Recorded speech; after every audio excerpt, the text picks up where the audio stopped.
Hello everyone, Ankit Mani Tiwari this side from AIMS New Delhi, second year student Bachelor of Optometry. So guys सबसे पहले तो आप सभी को गणतंत्र दिवस की ढेरों शुभकामनाएं। और गाइज आज हम यहाँ पर एम्स बीएससी नर्सिंग से रिलेटेड फ्रिक्वेंटली आज क्वेश्चंस को डिस्कस करने वाले हैं। जिन भी स्टूडेंट्स को प्रॉब्लम हो रही थी इन क्वेश्चंस को समझने में और इनके आंसर्स को समझने में, उनके लिए मैं ये वीडियो बना रहा हूँ। तो गाइज़ आप इस वीडियो को ध्यान से देखिएगा, जिन भी स्टूडेंट्स को ये चीज़ें ना समझ में आई हों तो उनके लिए स्पेशली वीडियो है। सो गाइज़ पहले भी मैंने आपको अपने प्रीवियस वीडियो में बता रखा है कि किसी भी तरह की जल्दबाजी ना करें। सबसे पहले आप इंस्ट्रक्शंस को अच्छे से पढ़ें, उसके बाद से आप चॉइस फिलिंग करें या फिर आप अपनी सीट एलोकेशन की प्रोसेस को करें। तो सबसे पहले देखते हैं, आपके इसमें फर्स्ट क्वेश्चन दिया हुआ है, what is the process of online BSc honours nursing seat allocation for first round. तो सबसे पहले तो आपको अपनी साइट पे लॉगिन करना है। लॉगिन करने के बाद आपको वहाँ पे रजिस्ट्रेशन करना है, एक फ्रेश रजिस्ट्रेशन करना है। उसके बाद आपको चॉइस फिलिंग करनी है मॉक राउंड के लिए। उसके बाद आपका मॉक राउंड का रिजल्ट आएगा। रिजल्ट आने के बाद आपको फिर फर्स्ट राउंड के लिए चॉइस फिलिंग करनी है। देन आपका फर्स्ट राउंड का रिजल्ट आएगा। उसके बाद आपको एक्सेप्ट करनी है सीट। उसके बाद कह रहे कि how do I access the online BSc honours nursing seat allocation portal. तो गाइज़ आप सबसे पहले आपको एम्स की वेबसाइट पर जाना है। एम्स की वेबसाइट पर जाकर आपको बीएससी ऑनर्स नर्सिंग पर क्लिक करना है। फिर वहाँ पर जाने के बाद आपको अपनी जो लॉगिन डिटेल्स है, रजिस्ट्रेशन आईडी, पासवर्ड, उसको एंटर करना है। उसके बाद आपको अपने लॉगिन पेज में जाना है। लॉगिन पेज में जाने के बाद आपको एक लिंक दिखेगा बीएससी ऑनर्स नर्सिंग के लिए, आपकी काउंसलिंग के लिए लिंक दिखेगा। उस पर आपको क्लिक करना है और ये लिंक जो है उन स्टूडेंट्स का ही ओपन होगा जिन स्टूडेंट्स का फर्स्ट राउंड में नाम आया है। फर्स्ट राउंड के लिए जिनके अभी नाम आए थे, उन स्टूडेंट्स के ही पर ये ओपन होगा।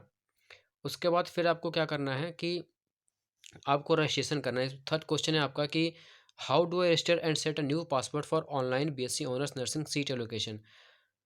तो यहाँ पे कह रहा है कि आप उस register and set a new password link पे क्लिक करेंगे। फिर वहाँ से जाने के बाद आप उस पर अपना न्यू पासवर्ड बनाएंगे और उस पासवर्ड को आप सेव कर लीजिएगा और उस पासवर्ड को आप अच्छे से याद रखें। आपके पास दो पासवर्ड हो जाएंगे, एक तो आप जिससे आप लॉगिन करते हैं और दूसरा ये पासवर्ड आपका काउंसलिंग से रिलेटेड पासवर्ड है। इसको भी आपको अच्छे से याद रखना है।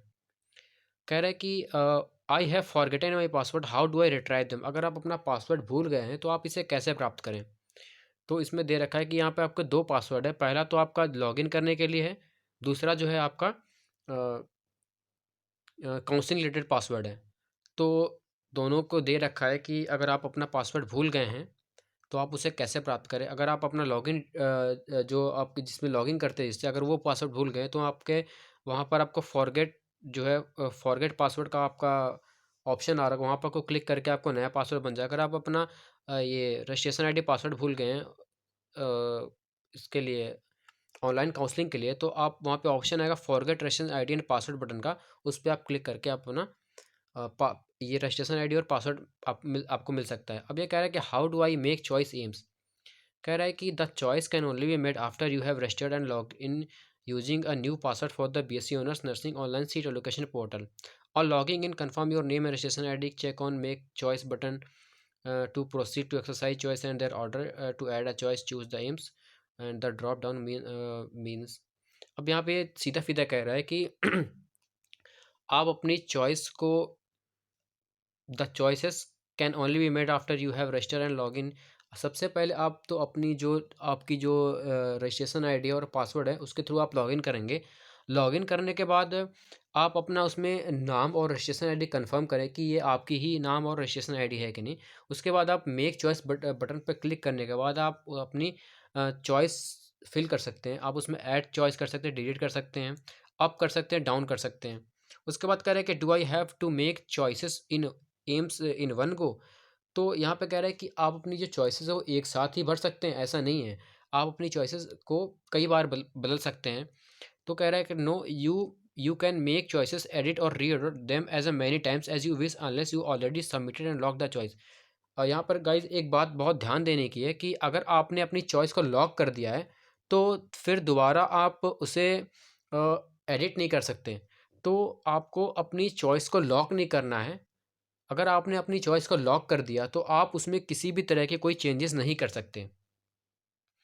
अगर आपने अपनी चॉइस को लॉक नहीं किया है तब आप अपनी चॉइस को एडिट कर सकते हैं। उसके बाद कह रहा है how do I order and reorder the choice. इसमें आपको दे रखा है कि आप अप डाउन वाले वहाँ पे ऑप्शन आ रहा होगा, वहाँ से आप इसको अपना रीऑर्डर कर सकते हैं चॉइस को। How do I save choice of AIIMS. अब इसमें कह रहा है कि अपना जो चॉइस फिलिंग की है आपको उसको सेव करना है, आपको उसको लॉक नहीं करना है पहले। अगर आपने लॉक कर दिया तो आप अगर आपने अपनी चॉइस को लॉक करे तो आप दोबारा कुछ उसमें एडिट नहीं कर पाएंगे। हाँ, अगर आप उसमें सेव कर रहे हैं तो आप उसको एडिट कर सकते हैं। तो कह रहे how do I save choice of AIIMS. कह रहा है click on the save button to the save the choice of AIIMS. अगर आपने अपना ऑर्डर बना दिया आप उसे सेव कर सकते हैं। How do I submit and lock the choice. कह रहा है कि you have to click on submit and lock choice tap and tick the check box I accept the declaration and click on the submit and lock choices. अब इसमें कह रहा है कि मैं अपनी चॉइसेस को कैसे लॉक करूं। तो उस वहाँ पे दे रखा है कि सबमिट एंड लॉक चॉइस को वहाँ पे ऑप्शन आएगा। वहाँ पे आपको एक डिक्लेरेशन है उसे आपको एक्सेप्ट करना है।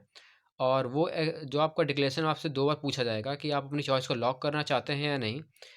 तो उसमें 2 बार ऑप्शन आएगा, आप उसको 2 बार पर क्लिक करना है और फिर आप अपनी चॉइस को लॉक कर सकते हैं। What happen if I have saved the choice but could not submit and lock the choice. हाँ, गाइस सबसे अच्छा क्वेश्चन है आपका कि अगर क्या होगा अगर आप अपनी चॉइस को सेव कर लें और उसे सबमिट और लॉक ना करें। तो गाइस देखिए, अगर आप अपनी चॉइस को सेव करते हैं, है ना, और लॉक नहीं करते और आपकी डेट ख़त्म हो जाती है तो इसमें कोई चिंता वाली बात नहीं है। जो आपकी जो भी आपने सेव चॉइस कर रखी थी उसी चॉइस को आपकी जो है फाइनल चॉइस माना जाएगा और उसे ही लॉक कर दिया जाएगा। यहाँ पर दे रखा है कि द लास्ट सेव चॉइस। जो आपने जो लास्ट में जो चॉइस सेव की है उसी को ये सबमिट करेंगे और लॉक माना जाएगा, है ना, लास्ट टाइम और डेट के बाद से। अगर जो है आप जो भी कैंडिडेट अगर उसने सबमिट और लॉक नहीं किया है तो कैन आई ऐड डिलीट और रीऑर्डर द चॉइस। हाँ, अब इसमें कह रहा है कि आप क्या ऑर्डर को ऐड या डिलीट कर सकते हैं। हाँ, आप अपने ऑर्डर को क्या नाम है डिलीट और ऐड कर सकते हैं अगर आपने लॉक नहीं किया है तो। चॉइसेस को अगर आपने लॉक नहीं किया, अगर आपने सेव किया है तो आप कर सकते हैं। Can I change the choices and their order after I submit and lock my choice for that round. तो कह रहा है कि अगर आपने इसमें क्वेश्चन कह रहा है कि अगर आपने अपनी चॉइस को लॉक कर दिया तो क्या आप दोबारा एडिट कर पाएंगे? नहीं। तो गाइस इसमें आंसर दे रखा है नहीं, आप अपनी चॉइस को दोबारा एडिट नहीं कर पाएंगे। हाँ, अगर आपने सेव किया है तो आप एडिट कर सकते हैं। Can I change the choice for next round. हाँ, इसमें अगर जैसे में मान लीजिए कि जो सेकंड राउंड कंडक्ट होगा तो उसके लिए आपको दोबारा से फ्रेश जो है आपकी चॉइस फिल करनी पड़ेगी। फर्स्ट राउंड में जो आपने चॉइस फिल करी वो सेकंड राउंड के लिए नहीं रहेगी। आप फ्रेश अपनी सेकंड राउंड के लिए चॉइस फिल अप कर सकते हैं। Can eye view the choice that I have submitted and locked. हाँ, आप अपनी जो भी है क्या नाम है जो भी आपने सबमिट किया है या लॉक हुआ है या फिर आपने सेव किया है उस चॉइस को आप देख सकते हैं। हमें यहाँ पे दे रखा है what is meant by active acceptance और active decline refusal of the allocation seat in first round.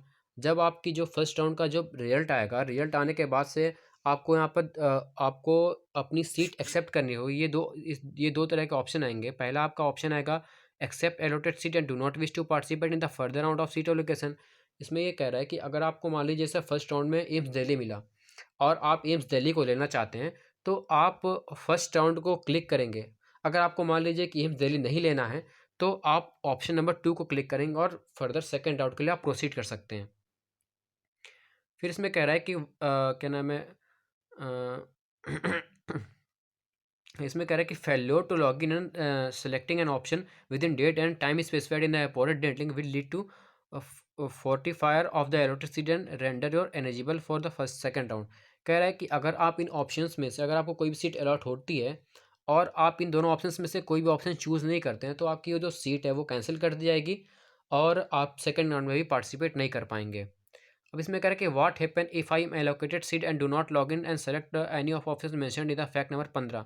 इसमें कह रहा है कि अगर आप ऑप्शन 1 और 2 को एक्सेप्ट ना करें तो क्या होगा। तो ये कह रहा है कि ये ज़रूरी है कि आपको जब एक कोई भी सीट अलॉट होती है तो आप इन दोनों ऑप्शंस में से कोई एक ऑप्शन चूज़ करें। अगर आप ऐसा नहीं करते हैं तो जो आपकी सीट है वो एक तो कैंसिल हो जाएगी और दूसरा आप सेकंड राउंड में फर्दर पार्टिसिपेट नहीं कर पाएंगे। कह रहा है कि am I foreign national candidate do I have to register and follow the process for online seat allocation. जो भी फॉरेन नेशनल कैंडिडेट उनको इस ऑनलाइन प्रोसीजर में पार्टिसिपेट करने की कोई ज़रूरत नहीं है।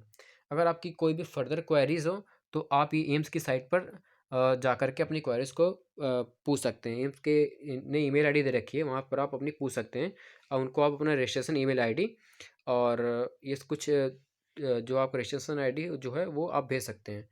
तो गाइज़ आप इन सब चीज़ों को में सबसे मेन इम्पॉर्टेंट बात ये है कि आप जो भी चॉइस फिलिंग कर रहे हैं तो आप उसे लॉक ना करें।